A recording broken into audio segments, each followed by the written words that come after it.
and you don't really need a bodyguard, a watchdog, or anything, private eye to follow people around.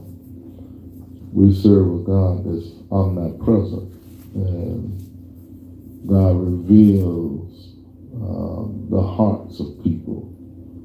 And only way that you're going to know personally what you got, because when a person really don't have a relationship with God, they're only concerned about what people see.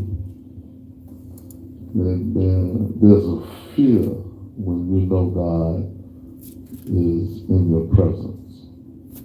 There's a fear when I realize there's no place I can go, nothing I can do, that He's not only is He there, He's right there watching. And this life becomes personal. Then you have to examine yourself and make sure you haven't gone off on a religious level. You know, some people are religious and they feel just because they speak in tongues, they got all of this. But the Lord, and the only proof you're going to have is the life you live and the manifestations of God's love in your life. So don't let people fool you into thinking that they don't know. Your life is telling you whether you saved or not. And if you cannot continue in the manifestations of God's love, not man's love or your love, but God's love, and that's loving your enemies, that's agreeing with your adversary quickly. St. John 15 and 9, we'll start there. Read. As the Father hath loved me, so have I loved you. Continue ye in my love. Now, the thing that Jesus tells us, because the true church, this teaching, the religious church can't even sit down and interact like this. They have to have somebody preaching and laying on the floor and hollering and screaming, and they think that you don't have good service, but their life ain't changing. The life ain't changing. And my job as a pastor is, one, to examine myself and then to teach. And then once I teach, I watch. And an individual would tell me if they are in covenant with God by their response to His word. The Bible says that he that knoweth God heareth us. You know, and there are, no matter how much you love the church and how much you love your pastor, if you don't hear us, it's going to be manifested. They hear us, and it'll be shown in their life if they know God, because He's going to manifest that. So even your humanity, even in your humanity, you cannot go by your heartbeat love, or whatever you call love, because it's not the love of God. So even though you can feel a certain way about an individual, don't mean it's real, don't mean it's God. And why? Because you can love an individual and deep down you don't care nothing about God nor His people. It's no such thing that you're gonna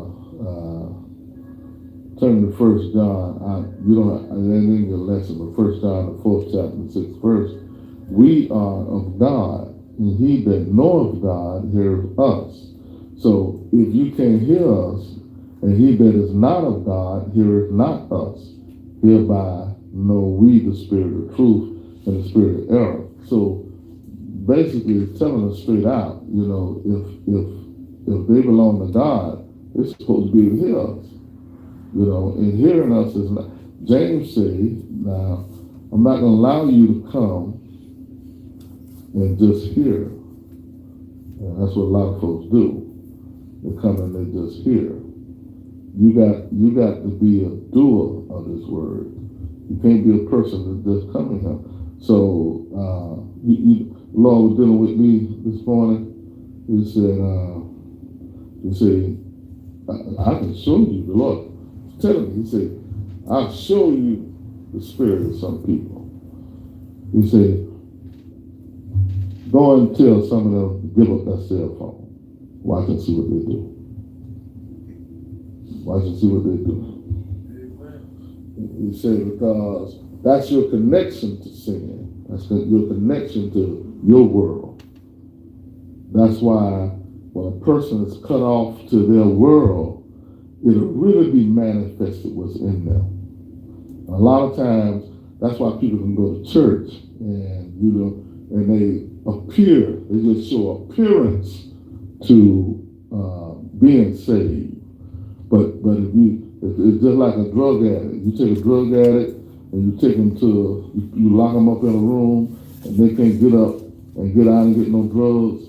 It won't be long before the manifestation of jonesing. They call it cold turkey. When your body starts responding because it don't have what it wants. So a lot of people in the church are living a life that's false. It's because even though you're speaking in tongues, even though you're sitting in here going to church, you still got a way of connecting with your flesh, your devil. And as long as you're doing that, it's when you get to this place, you're no longer attracted to just being around people. Just about a lot of people I know, saved people I know, there's always, I can be saved if I have this. I can be saved if I can do the same. You're saved. I don't care how saved you are, somewhere down the road, you're going to have trouble on every side. And you're going to have to face your Goliath. And ain't nobody going to be able to go with you. A person, what is the motive behind you coming to church? What is the motive behind you doing what you do? Some people do it because of somebody. Some people do it because of money.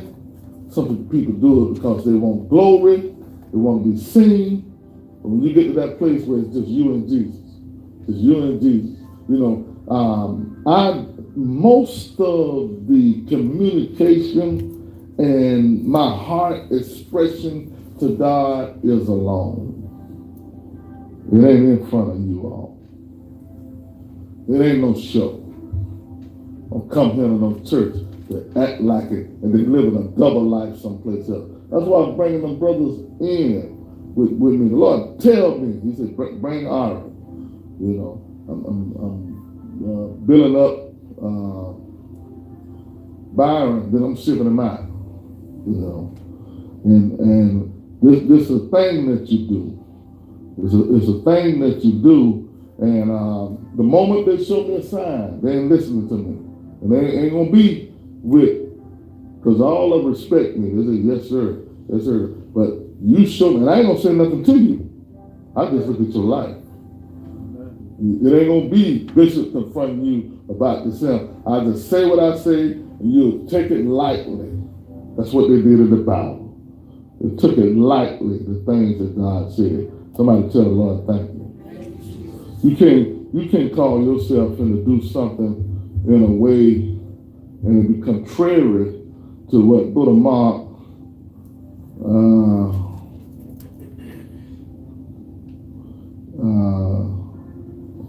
let me see. Somebody tell him thank you.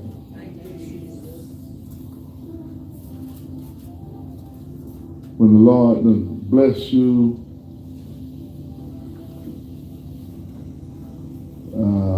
to live a certain life, and then man, all of us, we got the same opportunity as anybody else. Yours ain't no better than mine, it ain't no different than mine. We are here because the Lord loves us, and yours ain't no different than mine. And you have to somewhere down the road trust someone just to tell you the truth. And then a thing that we have done, we have spoiled some people. You know, I ain't gonna keep buying these grown men no chicken dinner. You gotta grow up yourself. You know, and then there's rules and regulations. There's the rules of engagement. I'm not talking about being engaged and be married. I'm talking about just to have a relationship with God. There are things that we have to do. So the Lord said in St. John 15, he said, now you don't have to. He said, just like the Father that loved me, he said, so I love you. He said, but let me tell you something. You're going to have to continue in my love. Don't tell me you saved and you can't love. You either love my people or you love the world. You can't love both. 10th verse, what did it say? St. John 15 and 10.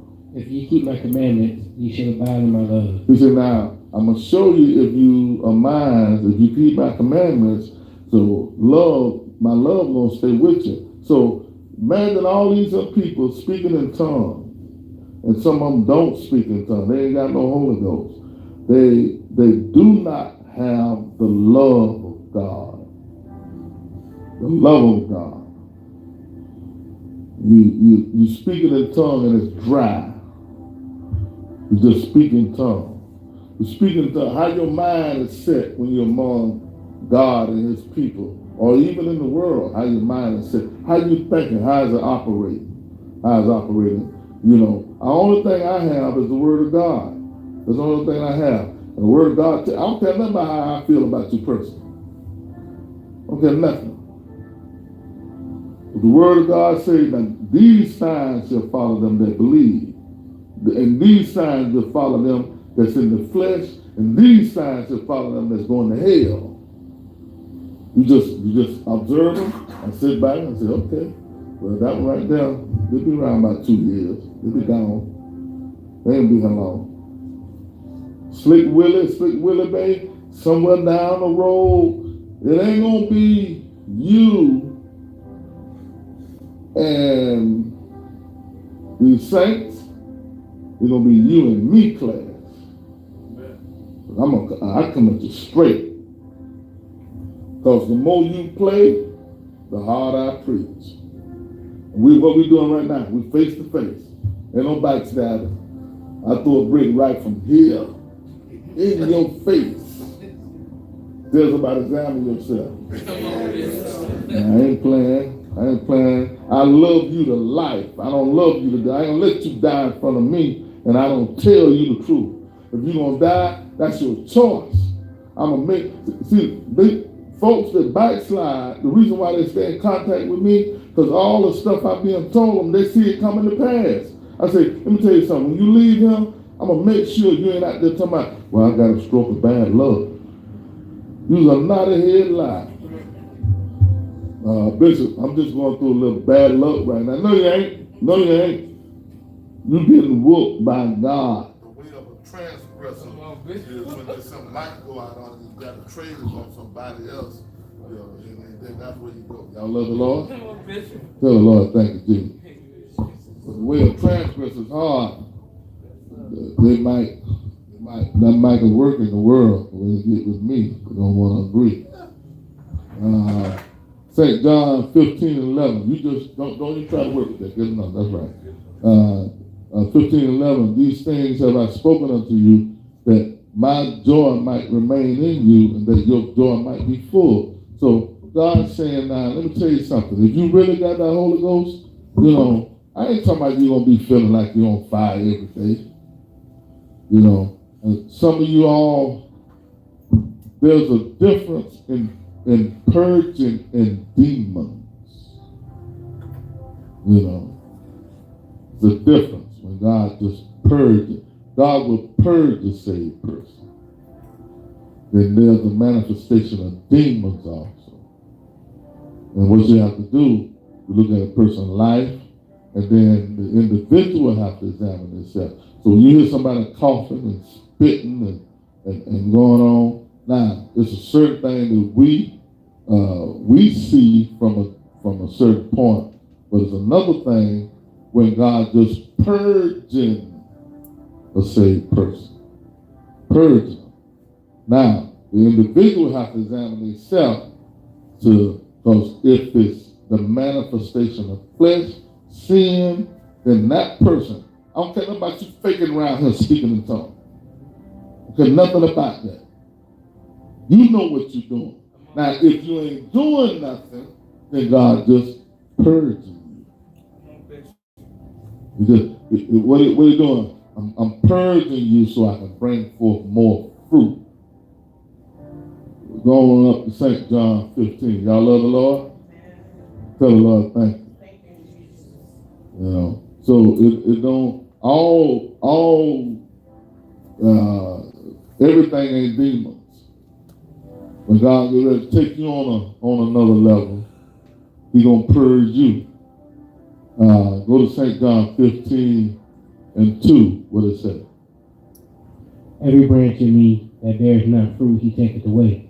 And every branch that bears fruit, He purges it, that it may bring forth more fruit. You gonna read? Now ye are clean through the word which I have spoken unto you. Now, He said, now, there's a branch that I wanted to bear more fruit. It's already producing, but that same branch can produce more fruit. He said, I got to purge it, that it may bring forth more fruit. There's a difference. Now, how do the individual know? Is it sin in your life?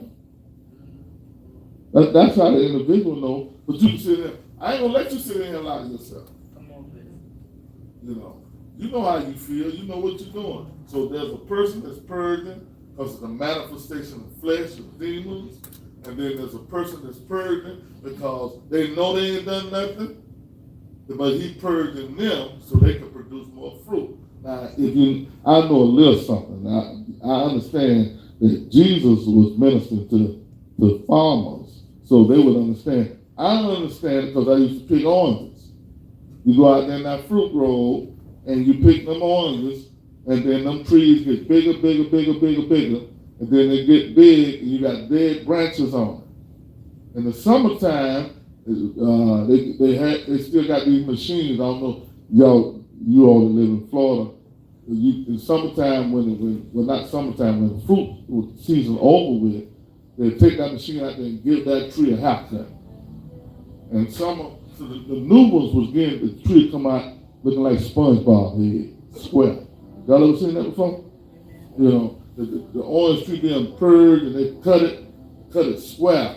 But when it was growing round and big. And then it started getting so big, even though it was bigger, it had less fruit. So when they would trim that top, trim the side, trim the bottom, that next year, that smaller tree had more fruit than the great big tree because it was purged. Tell somebody you're going to have to be purged. Make sure your purging is for producing a fruit and not because of sin. Because some of this stuff is sin. And some of this stuff is bearing fruit. Y'all love the Lord. And the way that you know that you still saved is your life and your love of God. St. John 15. This apostolic stuff here. You know, y'all sit around there talking about the baptism in the Jesus name, Holy Ghost, speaking tongues. You got to have it. But that's the principles of the doctrine. If you're going to go to perfection, you got to do this stuff here. Or you're going to be stuck at the basics. Come on, I'm baptized in Jesus' name. I got the Holy Ghost, speaking tongues. And you're still on your way to hell. Because you didn't go to perfection. You got to love. You got to love. And God ain't got to put me in no sin to teach me nothing. He could teach me in His house. That's what He intended to do. He intended for us to learn in the house. I ain't got to go in no world and learn nothing. I ain't going to the devil for the devil to teach me nothing. If I want to be taught, I'm going to be taught by God. God's going to have a man of God to minister to you. Are y'all listening to me? And the only thing we got to stand on is this Bible. These so-called apostolic churches, they going off because they want to fit in with everybody else. I ain't trying to fit in with everybody else. I ain't trying to be popular. I ain't trying to become rich. I'm looking for God's people. God people can make mistakes and so forth, but God people eventually conform. So you don't condemn a person just because they ain't in their place at a certain time. You continue to watch a person and see their life. Look at that 12th verse, St. John 15:12. What it say? This is my commandment, that ye love one another as I have loved you. Greater love that hath no man than this, a man lay down his life for his friends. Go down to the 17th verse. So the conclusion of the matter on this is what? 17th verse. These things I command you, that ye love one another. Let me tell you something. You say, now, I command you to love one another.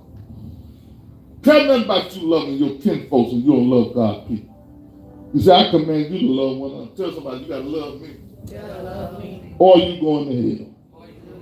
Simple as that. Go and find you a church where you can do what you want to do. You can find one. This preacher here looking for God people. They're looking for no dead bones. I ain't looking for something that just look good. Ain't nothing but a snake. I want to be saved. Acts chapter 9 in your Bibles. It's a perfect example how a person can get saved, a person is treated a certain way because of their past. Perfect example of God ain't going to allow you to use your past as a reason for you to come and act nasty and be in a kind of way. And then he also show you, you're going to reap what you sow. Do y'all love the Lord? If I can't use my past for me, an excuse to say why I don't like you, you can't use yours either, because that ain't in the Bible. God showed you even his people fall victim. But he showed you what happens, he showed you what you got to do, and he showed you the conclusion of the matter. Acts chapter 9. Here in Acts chapter 9, I often talk about Paul, Saul, his name Saul, before he was saved, because he was the devil. He was tearing up church folk, killing, having church folk killed, having them arrested, had a warrant for their arrest. He had papers. Take them out. You got some church folk today, they're like they got the keys to heaven and hell. You can't put nobody in hell. You ain't got no help to put nobody in. You can't be just, when people backslide and they're trying to make it back, you're supposed to love them. This old religious spirit, be ready to scale fish before they even caught it. Do this and do that. Y'all love the Lord? You ain't even caught the fish, and you act like you ready to put them on the plate. I guess you from over there in Japan somewhere where they take the live fish and just put it on the plate. And then they put it on they put it in the frying pan for about 30 seconds on both sides, and they just go, I don't eat sushi. Now, I ain't saying nothing wrong with eating sushi, but this brother right here don't like raw fish. I want my fish cooked, and I want it cooked well. Well, y'all listen to me. Show me in the Bible where Jesus ate sushi. When Jesus caught that fish, he put him on some fire. Now, I ain't got no doctrine against sushi now, so don't become out bitches talking about it's against God's will to eat sushi. I ain't said that. I'm just saying I don't like it. God wants something that's been in the fire. God wants gold that's been in the fire. He wants his fish in the fire. He wants us to go through the fire so you can come out like pure gold. I want some just speak in tongue and don't want to grow. Speak in tongue and don't want to love. Acts chapter 9. Let's see what happened with Paul, which is called Saul at this time. Read 11th verse. And the Lord said unto him, Arise, and go into the street which is called Straight, and inquire in the house of Judas for one called Saul of Tarsus.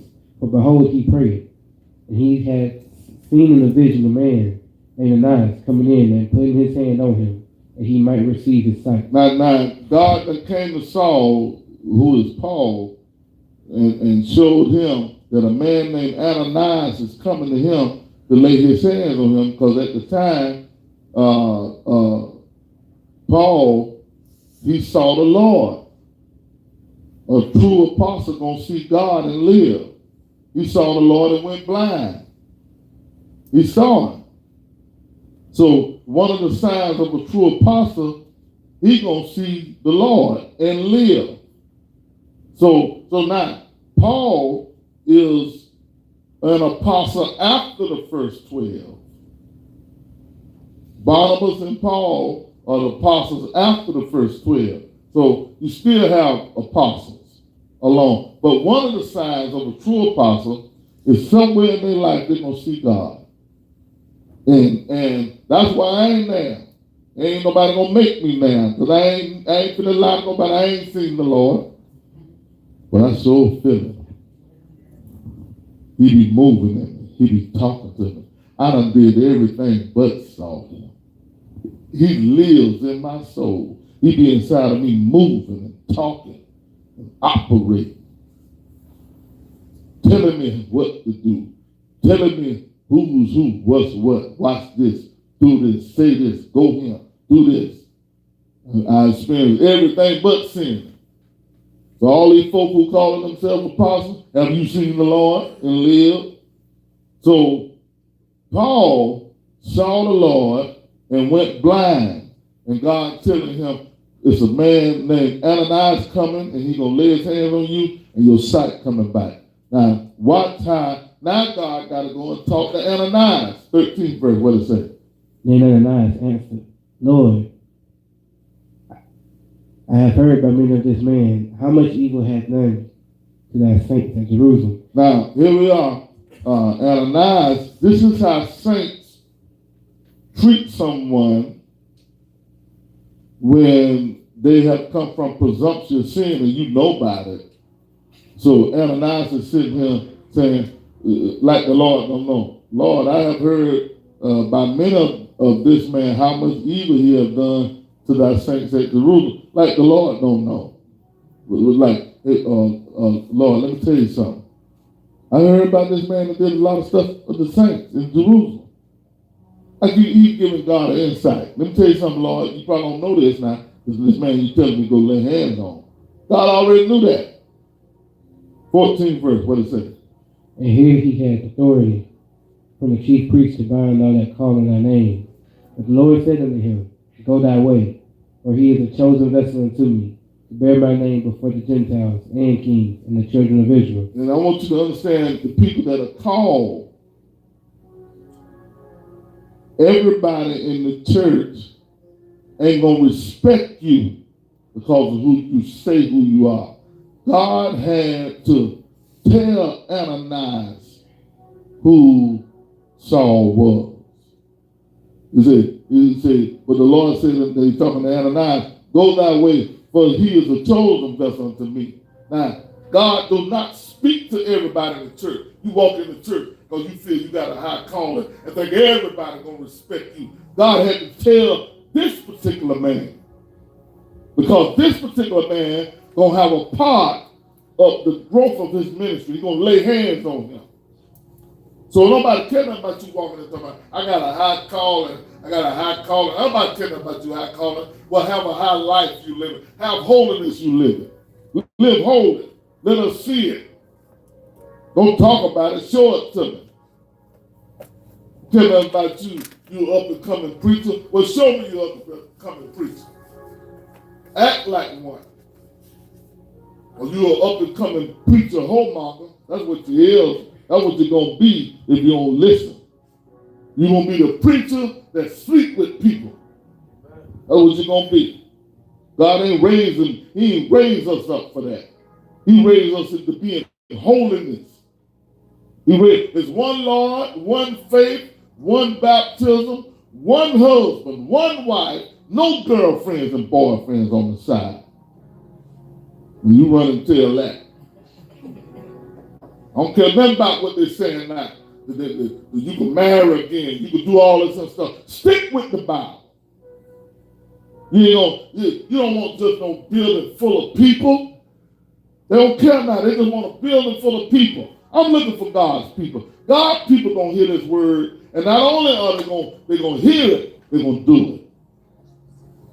Now, don't mean they ain't gonna make mistakes now. So don't get me wrong. So I'm not sitting here saying they're gonna walk in the door and be perfect, but you're supposed to learn from your mistakes. But sit there and live in it. Read. Let's go to Acts 9 and 16. What it say? For I will show him how great things he must suffer for my name's sake. Now, God is telling Ananias all this stuff. He said, he's a chosen vessel. And he's telling them who? To the Gentiles, the kings, and the children of Israel. He said, but he finna show Paul, great things he must suffer. He telling Ananias Paul's ministry. Read 17th verse. And Ananias went his way. That's why Ananias went. That's why he went. God don't tell everybody your ministry. You don't walk in here and expecting everybody going to respect you because you feel you got a high calling. Some people, you're going to have to live it. Some people, God reveal it to them. Your ministry, who you are, that person will have some respect for you. But the person, God ain't going to go around telling everybody that. It's only the person who's going to have a connection to your ministry. It's the only person. The rest of them, you got to live it. Tell somebody you got to live this thing. Don't just talk about it, be about it. There's a church out there where you can be a hoe. There's a church out there where you can live any kind of way. There's a church out there, the preacher and the whole congregation mixed up and tangled up into this world and its system. But we ain't looking for that. Let me tell you that. I ain't looking for that. There's a church out there that got an eye on your pocketbook and not an eye on your soul. The church out there, you can do all the stuff you want to do. When you come to the true church, you're going to conform to what God's will is. And then what we got, the Bible. I don't care about they call themselves apostolic. If it ain't in the Bible, it don't supposed to be in your doctrine. If it ain't in the Bible, it don't supposed to be manifested in your church. All this some new stuff going on now, and people just accepting it as everybody else doing, so we doing. No, we ain't. So I'm sticking with the Bible. Tell somebody we sticking with the word. I ain't finna go and be conforming to all this mess. Because you got a church full of tongue talking hateful people. Or the preacher won't sit down and tell you you're wrong.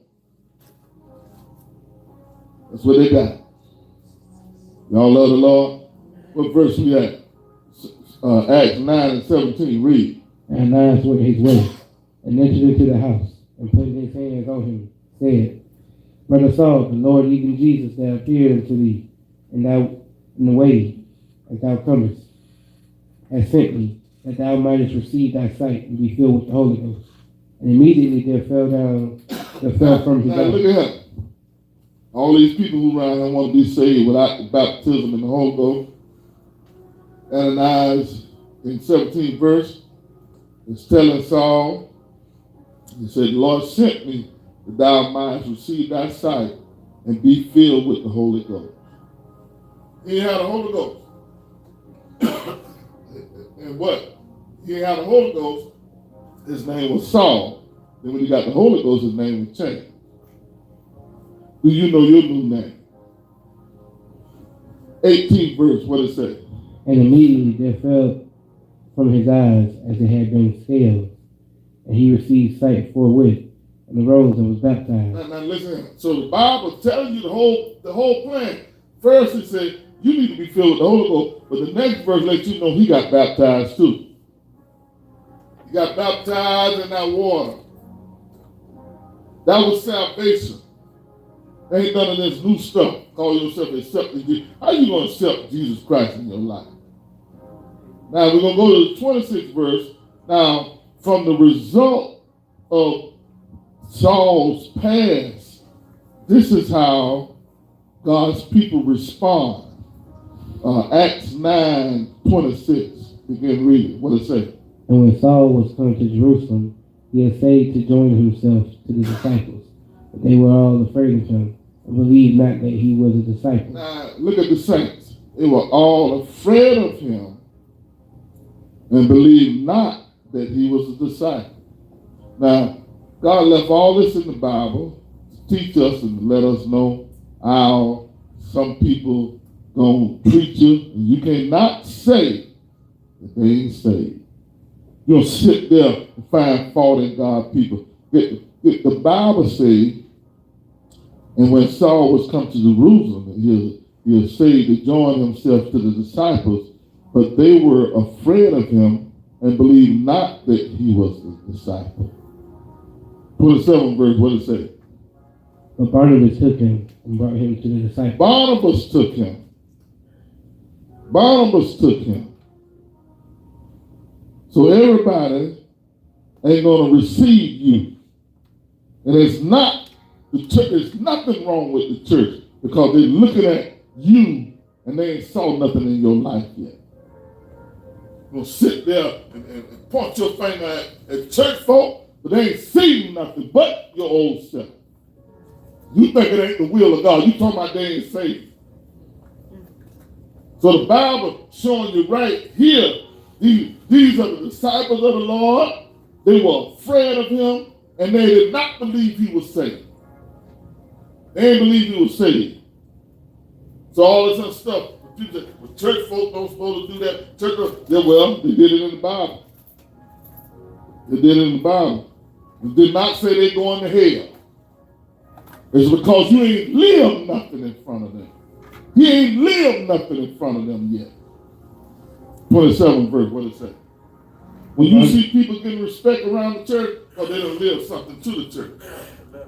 They don't live something in front of the church. Then you're going to walk in the door, speak in tongues, think you're okay. Walk in the door, think everybody's supposed to love you, and you still acting like the devil. It don't work that way, Billy Bob.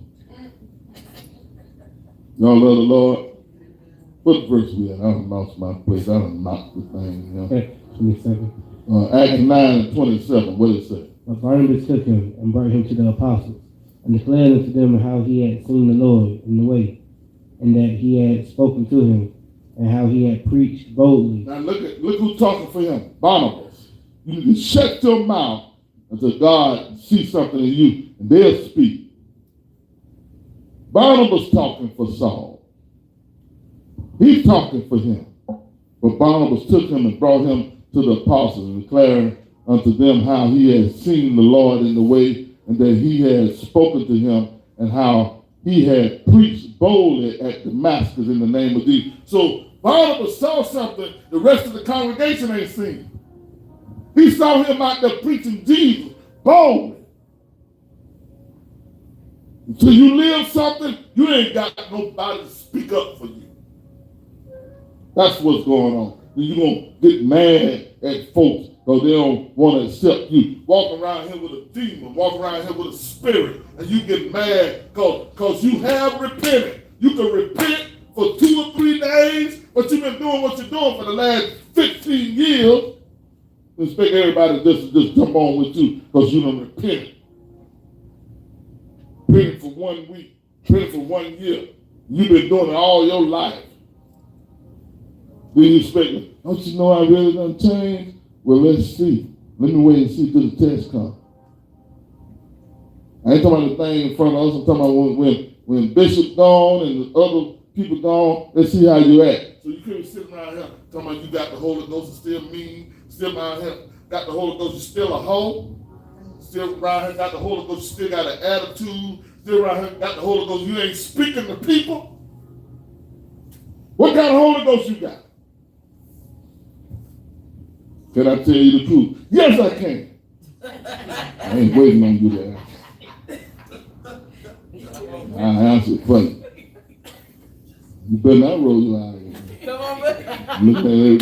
That's why I tell y'all to come over. What y'all trying to sit with Sean? Come on over here so I can see you. I don't want to see everybody. You know? That's why I tell you, I want to see. Because when I be teaching, I look up at you to see how see you frown. See what's going on in your face. Y'all love the Lord? Yeah, I'm in your business. I'm in that.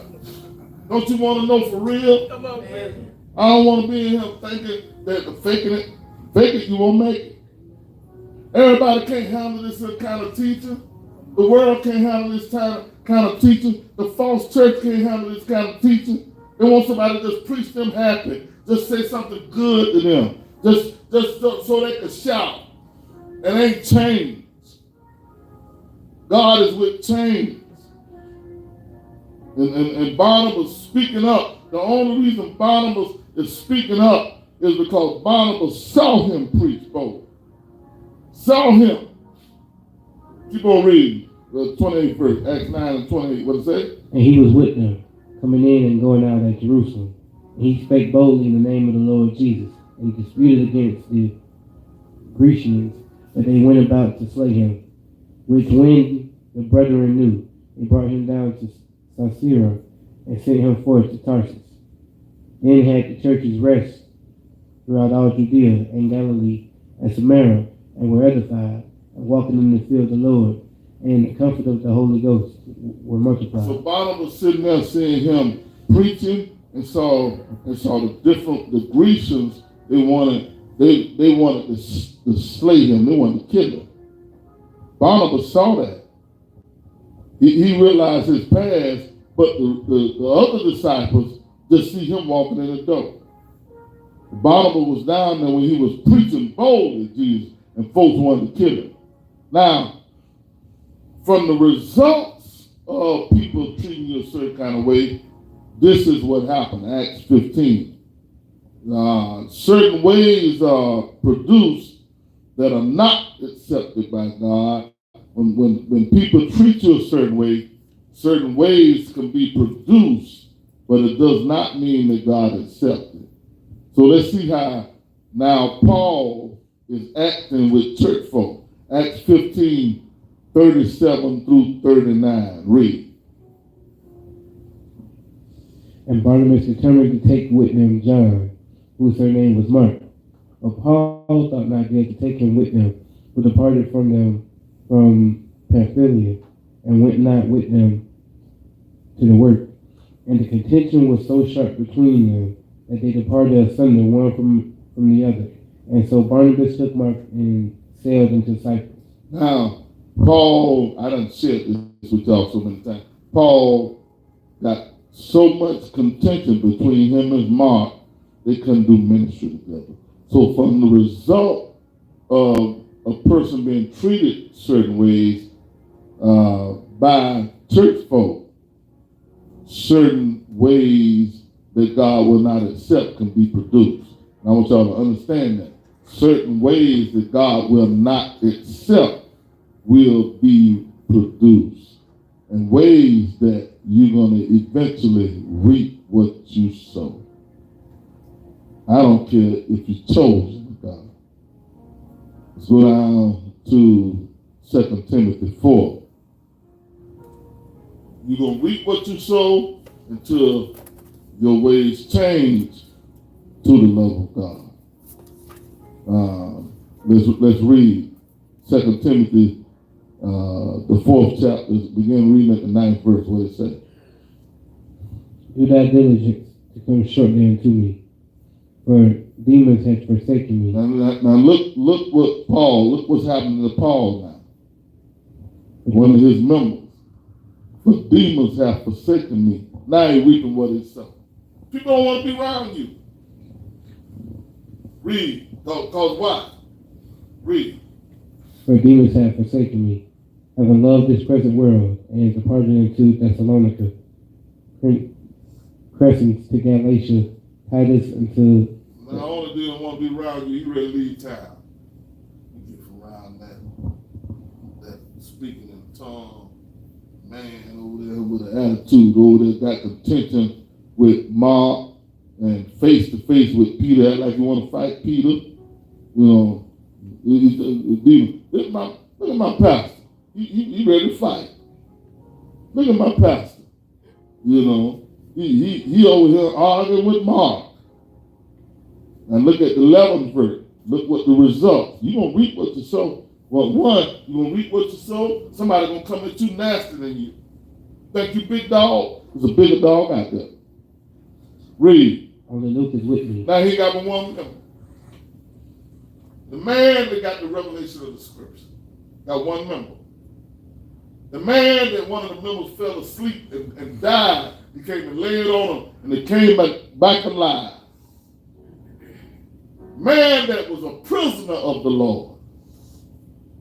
Man that got a high calling in his life. Only got one member. Until you come to the 11th verse, and the results of the 11th verse read. Only Luke is with me. Take Mark and bring him with me, for he is profitable to me for the ministry. That's his repentance day. You got to come back to the love of God. God ain't going to accept you to stay that way. He said, now, what do read? Only Luke with me, and I'm a one person with me. Had a flourishing ministry, and now he only got one member. Wrote 2/3 of the New Testament, what we call the Bible, got the revelation of the scripture, know Jesus. He don't want to say, I want to know thee. I want to have fellowship with your suffering and experience the power of your resurrection. This man knew Jesus, but God ain't going to accept certain ways from you.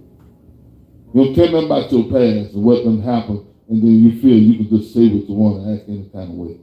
So only Luke was with me. He said, I'm going to send for the one I had an argument with, bringing him, because I think it's going to be profitable for me in the ministry. I really need him to help me. So that meant he repented. So you can't stay the same way. You got to go back and get it straight with them folks who you got problems with. And admit it's me. Okay? That's why some folks stuck. But they're sitting there, they will never go and get it back straight. Well, I want to, even when they go in to repent, trying to get it straight. Well, you know what? I really wouldn't have been that way if you'd have been nice to me. No, you ain't repenting. You ain't repenting. Then I watched the person who called me, well, Bishop, I got a confession to you. You know what? I sinned. You ain't repenting. You ain't repenting. No, you didn't. Y'all love the Lord?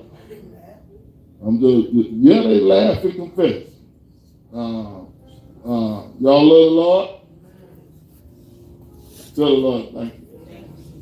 Tell him thank you. 2 Corinthians 7 chapter. When you repent, something gonna happen.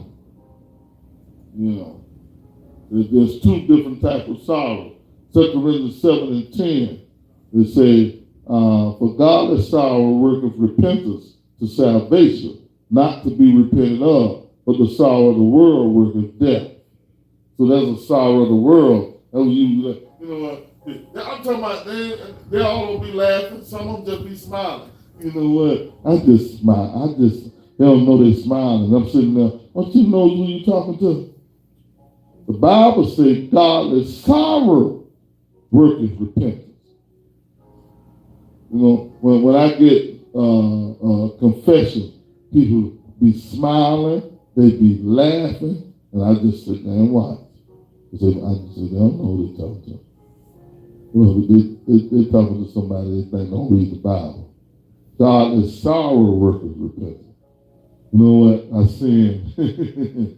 You know, Bishop, I got the Holy Ghost, but you know what? I still don't like, you know, that brother over there. I really don't like him. You know, just pray for me. I confess my sin. You ain't repenting. You ain't repenting nothing. And even when you're mad, I'm sorry for not liking them. You ain't repenting. But if they would have never did nothing to me, I would have never cussed them out. You ain't repenting. You ain't repenting. If you're happy and confessing, you ain't repenting. If you're mad and confessing, you ain't repenting. It's supposed to be a godly sorrow. Stuff that make you cry. Lord, I'm sorry. I sinned against you and you only. I failed you, Lord. How you gonna smile when you're sinning against God? How you gonna be mad when it's God the one who's blessing you and He the one you hurting? How you gonna be mad? Y'all love the Lord? Any question? May God bless you.